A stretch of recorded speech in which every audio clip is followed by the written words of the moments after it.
Joining us from Frankfurt is Eugen Weinberg, Head of Commodity Research at Commerzbank. Eugen, thank you so much for joining us. You know, we've been speaking to a lot of analysts, and some oil analysts saying that we can see the price of oil going to 140. Some others saying that actually a lot of it is already priced in, that there's a $20 premium, and so actually they now expect the price of oil to fall further. Where do you stand on this?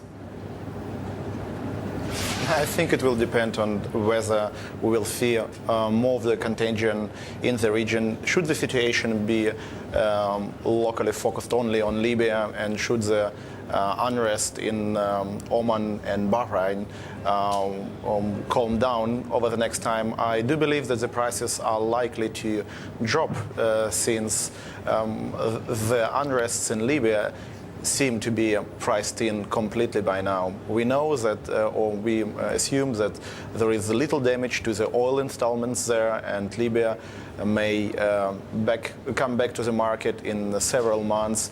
But in meantime, the other OPEC countries, especially Saudi Arabia, would love to compensate for any shortfall from Eugen, any other country. What so kind of as long price as the level? situation Eugene, what kind of a price level? You know, we spoke to Societe Generale, and they believe actually that the price of oil is currently inflated by $20 a barrel because of this unrest and the fear that investors and the markets have on what will happen if it spreads. How much is that price buffer?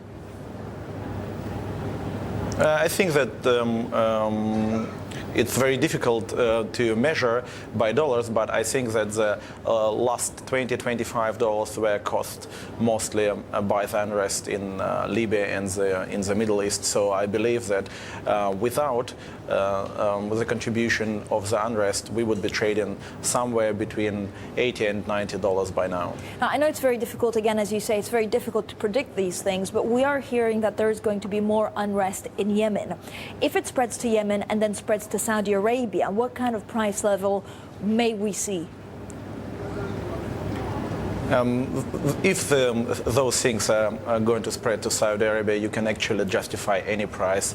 $150, $200, you can justify these prices, since Saudi Arabia is not only the largest oil exporter worldwide, but also the only country with significant spare capacities right now, able to compensate for any shortfall in the short term. So in fact, I believe that the market is not pricing in any possibility of the unrest spreading to Saudi Arabia by now, but should there will be a possibility, we might see the prices rising above $120 in the short term. So are you expecting volatility to continue? Because that's actually one of the only things that OPEC has always said they were completely against.